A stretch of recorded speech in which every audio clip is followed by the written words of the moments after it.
दोस्तों नमस्कार। बिहार में विधानसभा चुनाव होने वाला है। इसको लेकर जो भी वोटर्स हैं उनको गणना प्रपत्र फॉर्म भराया जा रहा है। अगर आप गणना प्रपत्र फॉर्म नहीं भरते हैं तो आपका वोटर लिस्ट से नाम काट दिया जाएगा। फिर आपको वोटर लिस्ट में नाम जुड़वाने के लिए आपको फॉर्म 6 भरना होगा, तो काफ़ी ज़्यादा बाद में परेशानी हो जाएगा। इसीलिए आपको गणना प्रपत्र फॉर्म भर लेना चाहिए। इस फॉर्म को भरने में काफ़ी सारे लोग गलती कर रहे हैं, जो कि आपको गलती नहीं करना है। बहुत सारे लोगों को पता ही नहीं है कि इस फॉर्म को कैसे डाउनलोड करना है। तो सबसे पहले इस फॉर्म को आपको डाउनलोड कर लेना है। तो डाउनलोड करने के लिए अपने फोन के गूगल क्रोम को ओपन करना है और यहाँ पे आपको जो है टाइप कर देना है। जैसे कि आप यहाँ पे देख सकते हैं, आपको टाइप करना है CEO इलेक्शन बिहार। इसके बाद यहाँ पे आपको सर्च कर देना है।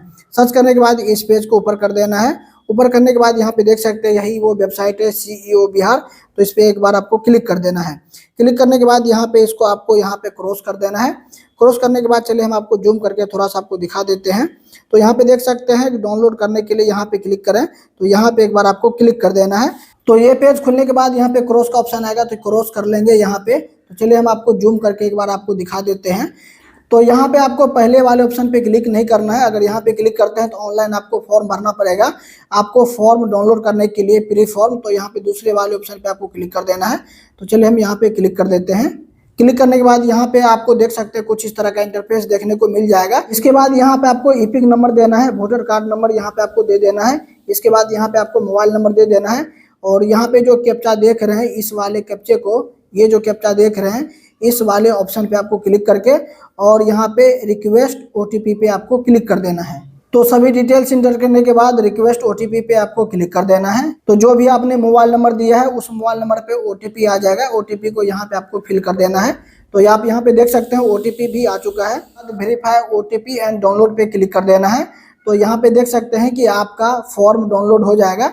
तो यहाँ पे डाउनलोड वाले ऑप्शन पे आपको क्लिक कर देना है, तो यहाँ पे डाउनलोड हो जाएगा। इसको देखने के लिए आप यहाँ पे क्या करेंगे, अपने यहाँ पे फाइल पे आपको आ जाना है। तो चलिए हम यहाँ पे अपने फाइल पे क्लिक कर देता हूँ। क्लिक करने के बाद डॉक्यूमेंट वाले ऑप्शन पे आप क्लिक कर देंगे। तो यहाँ पे देख सकते हैं यहाँ पे आ चुका है, इस पे क्लिक कर देंगे। तो ये देख सकते हैं ये फॉर्म यहाँ पे आ चुका है। यही फॉर्म आपको प्रिंट करवा लेना है दुकान में जाके। इसके बाद इस तरह के आपको यहाँ पे कुछ फॉर्म आपको मिल जाएगा। इसके बाद आप यहाँ पे देख सकते हैं निर्वाचन का नाम रहेगा, उसके बाद इपिक नंबर रहेगा और यहाँ पे आपको पता दे देना है, ग्राम पोस्ट जो भी है, जिला, पिन कोड, यहाँ पे आपको पता दे देना है। इसके बाद यहाँ पे आपको कुछ भी नहीं भरना है, ऑलरेडी यहाँ पे पहले से भरा हुआ है। इसके बाद यहाँ पे आपको देख सकते हैं आपको फोटो यहाँ पे दे देना है। फोटो आपको बैकग्राउंड व्हाइट वाला देना है। जैसे कि आप यहाँ पे देख सकते हैं ये जो मेरा फोटो है इसका बैकग्राउंड व्हाइट नहीं है, लेकिन आप जो फोटो देंगे इसका बैकग्राउंड व्हाइट होना चाहिए। इसके बाद यहाँ पे फोटो आपको चिपका देना है। इसके बाद इस फॉर्म को आपको अच्छे से भरना है, जैसे कि आप यहाँ पे देख सकते हैं। तो यहाँ पे आपको जन्म तिथि यहाँ पे आपको इंटर कर देना है, डेट ऑफ बर्थ। इसके बाद आधार संख्या यहाँ पे आपको इंटर कर देना है अपना वाला।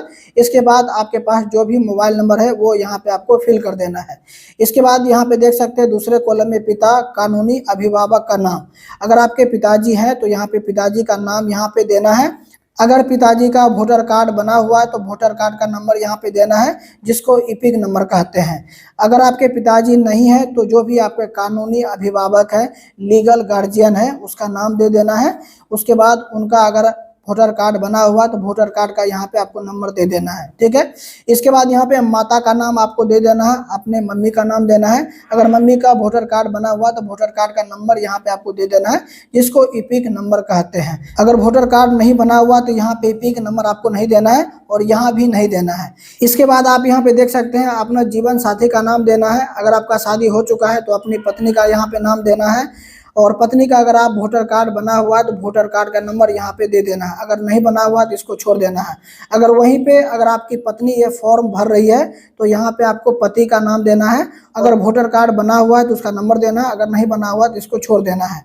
इसके बाद यहाँ पे देख सकते हैं यहाँ पे आपको कौन सा दस्तावेज देना है, इसको आप बहुत ध्यान से समझेंगे। तो यहाँ पे देख सकते हैं मैं अपने सर्वोत्तम ज्ञान और विश्वास से घोषणा करता हूँ या करती हूँ।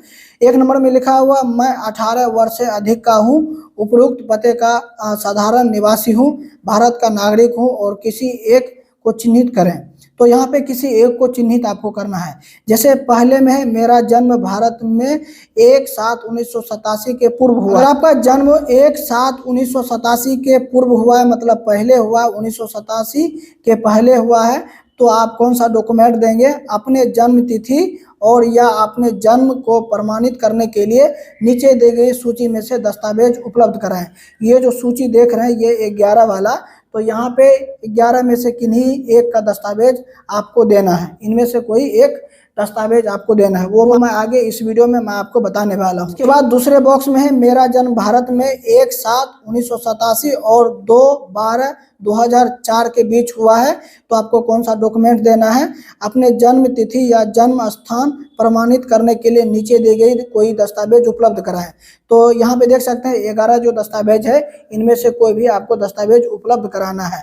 अगर आपका जन्म 1987 से 2004 के बीच हुआ है तो अपना देना है और अपने पिताजी का भी देना है या माताजी का देना है। यहाँ पे देख सकते हैं पिता या माता का जन्म तिथि या जन्म स्थान प्रमाणित करने के लिए नीचे दी गई सूची में से कोई भी दस्तावेज उपलब्ध करा सकते हैं।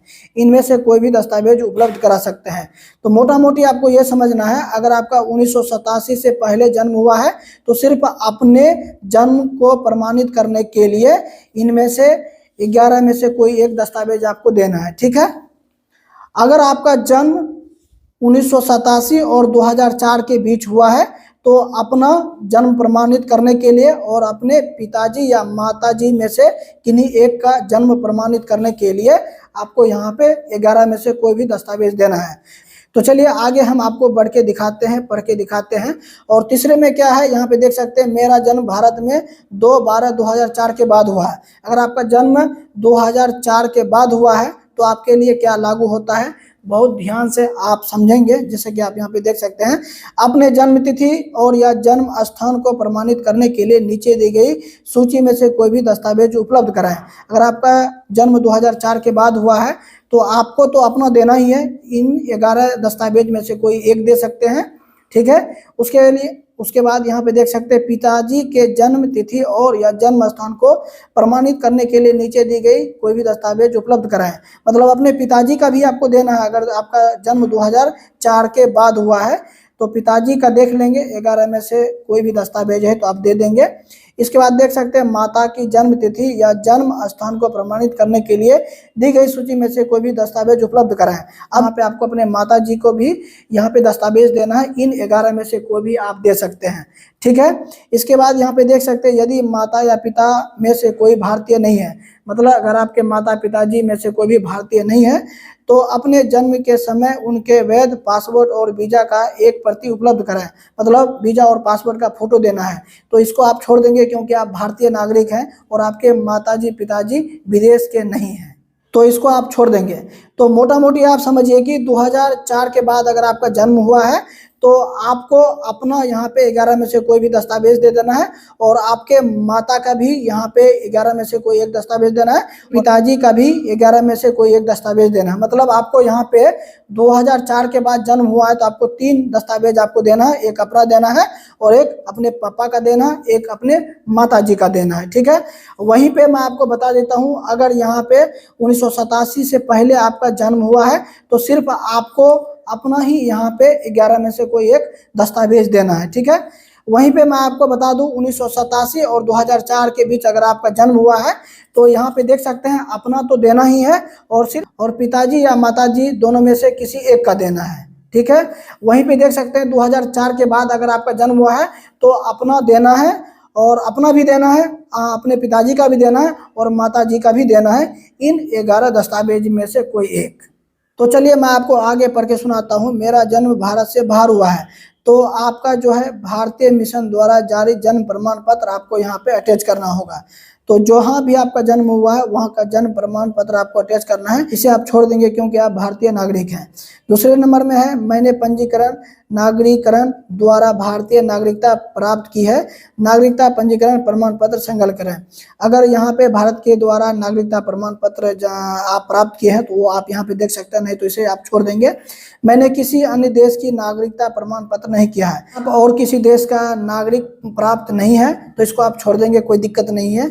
मैं निर्वाचन नियमावली नाम शामिल कराने के लिए आवेदन कर रहा हूं और मेरा नाम किसी भी अन्य विधानसभा निर्वाचन क्षेत्र संसदीय निर्वाचन क्षेत्र में शामिल नहीं है। मतलब आप पहली बार जो है यहाँ पे अपने क्षेत्र के विधानसभा निर्वाचन क्षेत्र में अपना नाम जुड़वाने जा रहे हैं। अब ध्यान रखेंगे तो जिस दिन आप अपने बीएलओ के पास जमा करेंगे फॉर्म, उसका दिनांक यहाँ पे दे देना है, कहाँ से आप जमा कर रहे हैं स्थान दे देना है और अपना हस्ताक्षर दे देना है और बाएं अंगूठे का यहाँ पे आपको निशान दे देना है। इस तरह से थंब आपको दे देना है।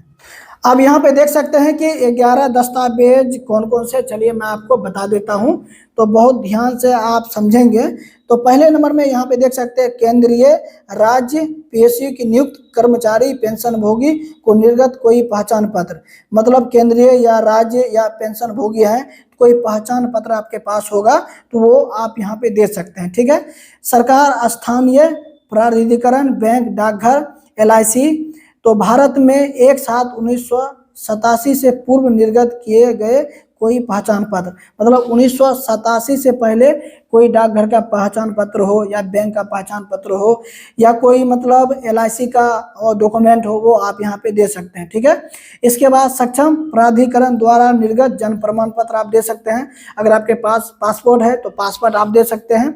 इसके बाद यहाँ पे देख सकते हैं 5वां नंबर में मान्यता प्राप्त बोर्ड विश्वविद्यालय द्वारा निर्गत मैट्रिक और यहाँ पे शैक्षणिक प्रमाण पत्र दे सकते हैं। अगर आपका मैट्रिक का प्रमाण पत्र है वो दे सकते हैं, शैक्षणिक प्रमाण पत्र है वो आप दे सकते हैं। 6 नंबर में सक्षम राज्य प्राधिकरण द्वारा निर्गत अस्थायी निवासी प्रमाण पत्र, अगर आपके पास अस्थायी निवास प्रमाण पत्र है वो आप यहाँ पे दे सकते हैं। 7वां में है वन अधिकार प्रमाण पत्र, यहाँ पे दे सकते हैं। इसके बाद सक्षम प्राधिकरण द्वारा निर्गत OBC SC ST या कोई जाति प्रमाण पत्र है तो आप यहाँ पे दे सकते हैं। राष्ट्रीय नागरिक रजिस्टर अगर आपके पास उपलब्ध है तो आप यहाँ पे दे सकते हैं। इसके बाद 10वां में राज्य स्थानीय प्राधिकरण द्वारा तैयार किया गया पारिवारिक रजिस्टर है तो आप यहाँ पे दे सकते हैं।